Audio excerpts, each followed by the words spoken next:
Hi everyone, welcome back. Today I've got a PlayStation 5 DualSense controller on the bench, and this is one of the later board versions. In this video I'll be replacing the original analog stick modules with upgraded TMR sticks.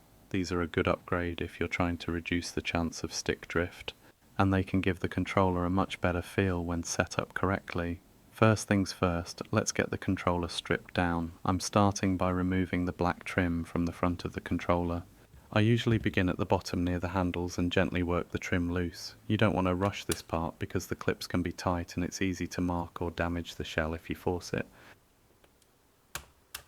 Once the bottom section is loose, I work around both handles until the trim piece fully unclips.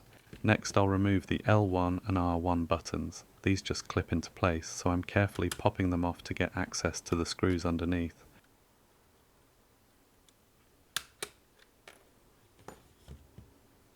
With those removed, I can now take out the 4 screws holding the controller shell together. Once the screws are out, the back shell can be separated from the front.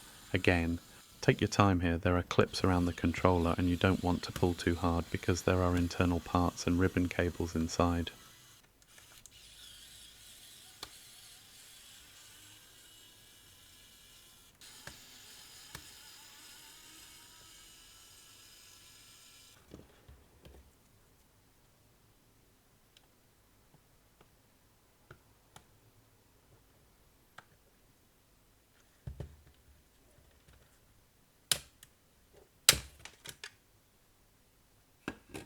Now the controller is open, I'm removing the battery and the battery holder so I can get access to the main board. At this point I can start removing the board from the controller shell. You need to be careful with the ribbons and trigger sections here, especially on these newer DualSense controllers.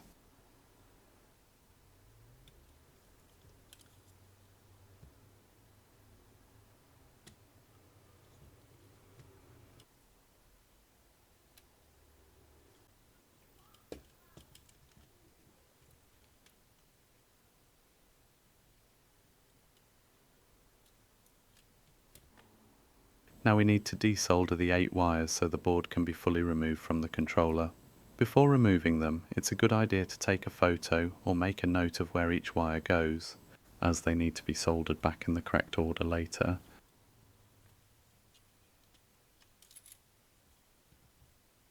Now we've got the board out. You can see the original analog stick modules. These are the parts I'll be removing and replacing with the TMR sticks.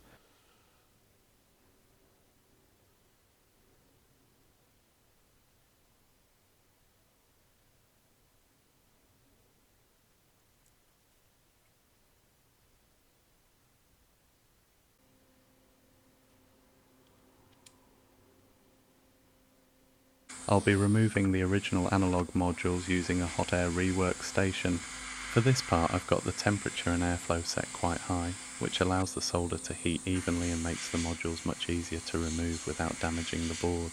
Once the old sticks are removed, I'll go back in and clear out the holes ready for the new modules. To make the desoldering process easier, I use plenty of flux and a small amount of leaded solder.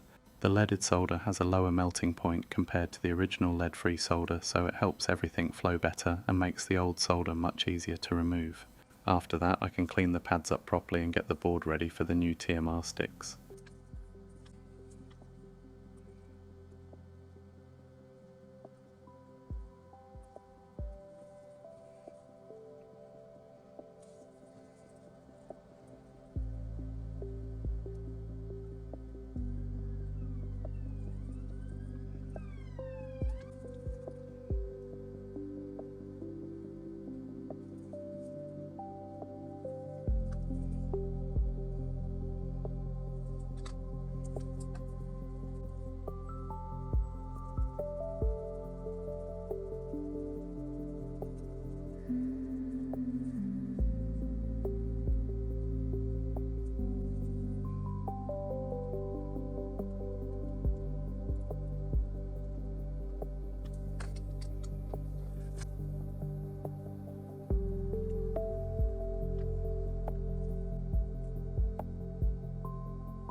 These are the Ginfull TMR Analogue sticks I'll be fitting to this controller.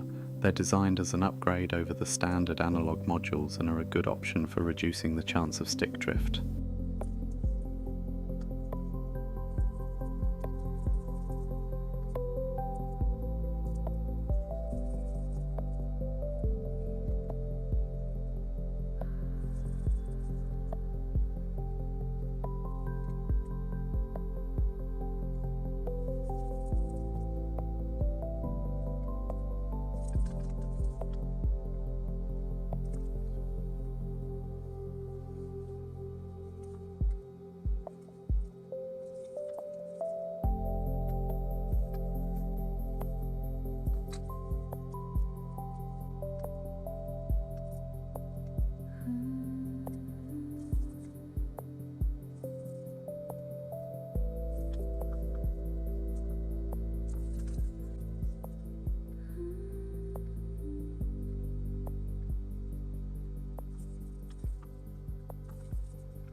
Okay, now the Ginfull TMR sticks are fitted, let's get the controller back together and give it a proper test. I'll refit the board back into the shell, reconnect the wires and make sure everything is sitting where it should.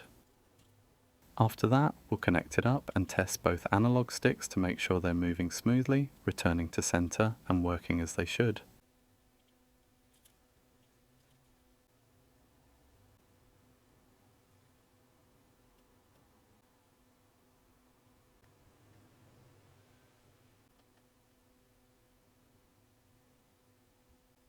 There have been several different DualSense controller revisions over the years. This one is a newer BDM-060 version, so the layout is a bit different compared with the earlier BDM-010, 020 and 030 controllers. The basic idea is still the same, but Sony has changed parts of the board design, the wiring and the way some of the internal sections are laid out, so if you've opened older DualSense controllers before, this one may look a little bit different when you get inside.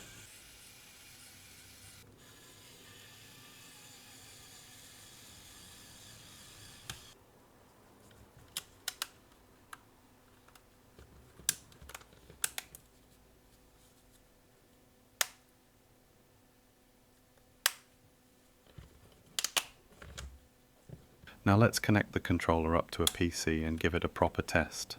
First of all, I'm going to calibrate the new sticks so they center correctly. This is an important step after fitting TMR sticks, because even if the soldering is spot on, the controller still needs to know where the center position is. Once the calibration is done, I'll check both analog sticks on the tester to make sure they're moving smoothly, returning to center and reading correctly in all directions. All good. The controller is now fully calibrated and both sticks are working as they should. Thanks for watching. If you enjoyed the video, please like, subscribe and check out the channel for more PlayStation, Xbox, Nintendo and controller repairs.